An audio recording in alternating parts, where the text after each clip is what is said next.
இப்போ ஜுன்ஜுன்வாலான்னு சொல்லி ஷேர் மார்க்கெட்ல 13,000 கோடிக்கு சொந்தக்கார். அவர் சாகும்போது சொல்றாரு, my worst investment is my health. I would recommend you all to invest most in health அப்படின்னு சொல்லிட்டு செத்து விட்டார். 13,000 கோடிக்கு அதிபதி ஸ்டீவ் ஜாப். வர்த்தக உலகத்திலே பல கோடிகளை குவித்து விட்டேன், நான் ஒரு உலக பணக்காரன். ஆனால் மருத்துவமனையிலே இன்றுதான் நான் உணர்கிறேன், என்னிடம் இருக்கின்ற பணம், என்னுடைய புகழ் அத்துணையும் என்னுடைய மோசமான உடல்நிலைக்கு முன்னால் செல்லா காசாகிவிட்டது. அந்த மருத்துவ உபகரணங்களின் சத்தம் மட்டுமே எனக்கு கேட்கிறது. என்னுடைய உடல் வலியை என்னால் தாங்க முடியவில்லை.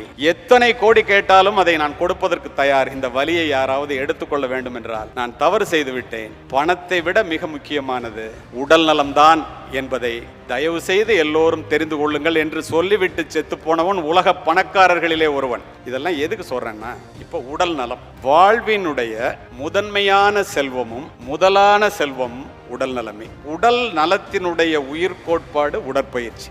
ஒரு மனிதன் மனதை மட்டும் வளர்த்து கொண்டு உடலை வளர்க்காமலோ, உடலை மட்டும் வளர்த்து கொண்டு மனதை வளர்க்காமலோ இருந்தால் நண்பர்களே, அது ஒரு நிறைவேறாத வெற்றியாகத்தான் இருக்கும். ஒரு மனிதன் ஆளும் வளரணும், அறிவும் வளரணும், அதுதான்டா உலகம். பட்டுக்கோட்டை கல்யாணம் சொல்லிட்டு போயிட்டாரு. அப்போ நம்ம இந்த உடலை வளர்த்துக்கணும் அப்படின்னா என்னது?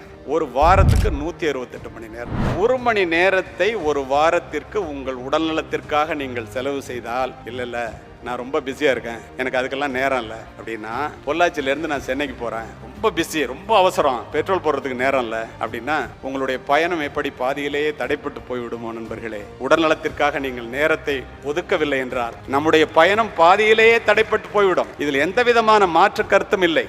இதை புரிந்து கொள்ள வேண்டியது நாம் தான். ஒபிசிட்டி பத்தி பேசுறதுக்கு டாக்டர் கான்ஃபரன்ஸ் ஒன்று ஒரு வாரத்துக்கு முன்னாடி திருச்சியில் உள்ள எல்லா டாக்டர்ஸும் அதை வந்து ஆல் இண்டியா லெவலில் ஏற்பாடு பண்ணியிருந்தாங்க. அதில் நான் பேசினேன். நான் சொன்னேன், the shortest route to the graveyard is exercise அப்படின்னு சொன்னேன். ஒரு டாக்டர் எந்திரிச்சு கேட்டாங்க, அது எப்படி சார் எக்ஸசைஸ் பண்ணா ரொம்ப நாளைக்கு உயிரோட இருப்பாங்க, அது லாங்கஸ்ட் ரூட் இல்லை அப்படின்னு கேட்டாங்க. நான் சொன்னேன், அப்படி இல்லைங்க, ஏன் ஷார்ட்டஸ்ட் ரூட் கிரேவியார்டுன்னா, எக்ஸசைஸ் பண்ணி உடம்ப நல்லா வச்சிருக்கிறவன் உட்கார்ந்தாரு செத்து போயிட்டாருன்னு செத்து போயிடுவான், ஆஸ்பத்திரிக்கு உங்கள்கிட்ட எல்லாம் வரமாட்டான். ஆனா எக்ஸசைஸே பண்ணாம இருக்கிறவன் வீட்டுல இருந்து ஹாஸ்பிட்டல் போய் ஹாஸ்பிட்டல்ல இருந்து கிரேவியார்டு போகணும். அதனாலதான் அது லாங்கஸ்ட் ரூட், இது ஷார்ட்டஸ்ட் ரூட்னா எல்லா டாக்டரும் ஒத்துக்கிட்டாங்க. இப்போ இந்த உடல் நலம்ங்கிறது எவ்வளவு அவசியங்கிறதுக்கு இதை தவிர உங்களுக்கு நான் இன்னும் சொல்லி புரிய வைக்க வேண்டிய அவசியமே இல்லை. மாபெரும் மனிதர்கள்லாம் உடல் நலத்துல தோற்று போறதை நான் பார்க்கிறேன். எல்லாரும் வசதி வாய்ப்பா இருக்கீங்க, எனக்கு நல்லாவே தெரியும். தயவு செய்து உடல் நலத்தை பார்த்துக் கொள்ளுங்கள். அதுதான் நம் பிள்ளைகளுக்கு கொடுக்கிற சொத்துக்களை விட மிகப்பெரிய சொத்து நம்முடைய உடல் நலம்.